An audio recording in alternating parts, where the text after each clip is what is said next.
Thank you for joining me. I'm Scott Ryan. Well, this Cheng Guangcheng Chinese dissident story it obviously has legs, but there's a lot about it that is dubious at best when you look at the claims that are being made by the Obama administration. Things don't add up.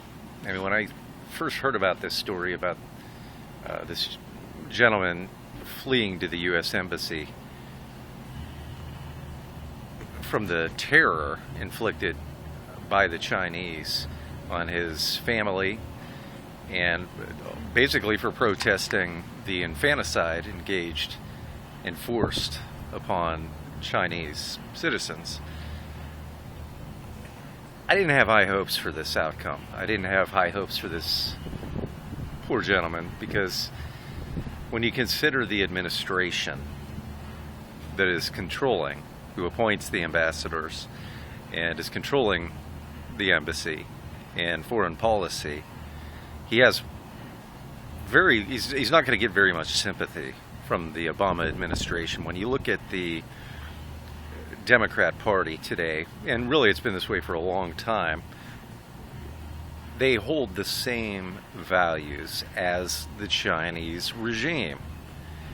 The only difference is that the Chinese dictator has what he wants: complete power, something that Barack Obama at this point, heretofore, simply envies. But when you look at what this gentleman is protesting, you really think you're going to get a sympathetic ear? I mean, he's protesting abortion, forced abortion. There's no question that the Democrat Party, the heart of the Democrat Party, and of course Barack Obama himself, with the most egregious record in all of the federal government on infanticide. I mean, this guy actually supported the murder of babies in botched abortions who survive somehow the abortion. His position has always been to allow the doctors to kill the baby outside of the womb because the mother's wish. So, and if you look at the position of Democrats and their population control, if you ever read the environmentalist movement's thesis on how, as far as how human beings are destroying the planet, it always comes down to their scare tactics about how there's going to be a lack of food, a lack of water, lack of resources, and it comes down to their position on population control. That's what they want, just like the Chinese. And Barack Obama, Hillary Clinton, Harry Reid, the entire Democrat Party, they're evil sons of bitches. They are every bit as evil, or more so, than the Chinese communist regime, and that's saying a lot.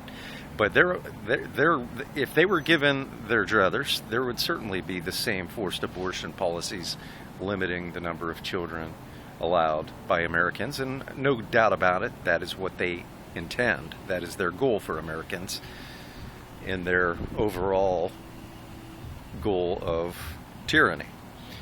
So I'd like to know what was going on. It'd be interesting to see behind the scenes the conspiring amongst the administration. First of all, they were probably pretty upset about the fact that this guy went to the U.S. Embassy and that this was getting international attention.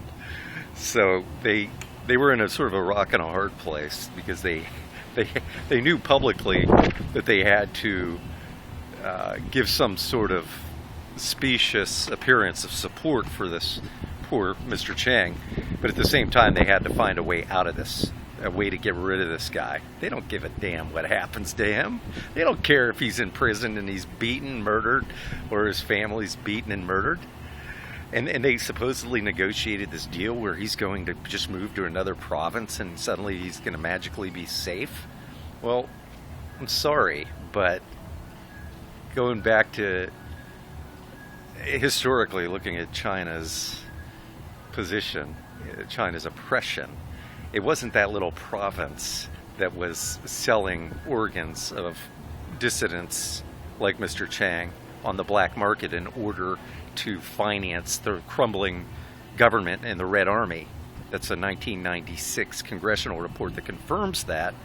Until the Western dupes, they actually conned us into giving them trillions of dollars, the West, in rebuilding their country while they loosen the reins. Nevertheless, my point is, this province is not, changing provinces is not going to make this gentleman safe. So I think he knew, I think he knows where he was. I think he knows his country.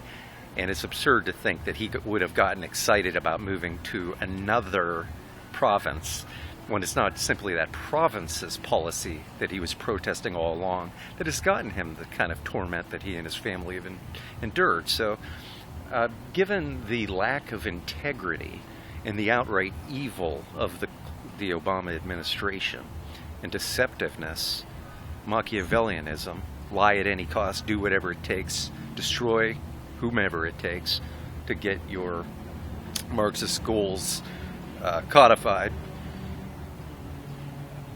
I imagine that they were trying to get him out the door. They probably colluded with the Chinese government to get an easy way out of this and came up with this preposterous story. And they probably, actually they did tell the man that his family were being persecuted because of him. I mean, these scumbags. So there's something rotten here in China. And I have no doubt in my mind that this guy got the shaft by the Obama administration. And I have no doubt that they were working with the Chinese government because their goals are one and the same. And this doesn't even, we're not even getting into the fact that we are subservient to China. Even if Obama wasn't the infanticide proponent that he is, even if he wasn't a Marxist or a communist, just like the Chinese are, even if they didn't have the common ground, common goals that they have, the position that we are now in, the beholdens that we have to China because of the fact that they're the main buyers of our debt and they hold so much of it, even if Obama was at face value being honest and was really supportive of Mr. Cheng, there would be nothing that we can do. They're demanding an apology. And instead of apologizing, it looks like the Obama administration was able to work this out. Now they're saying that they're still working with them to help them, but they have virtually no power to do so. I mean, it's preposterous that they'd even say that they're still working to help him. Once he is out of that embassy, he's not getting back in. So this is lip service. It's utter nonsense, and it's an insult to any thinking American. Thank you for joining me. I'm Scott Ryan.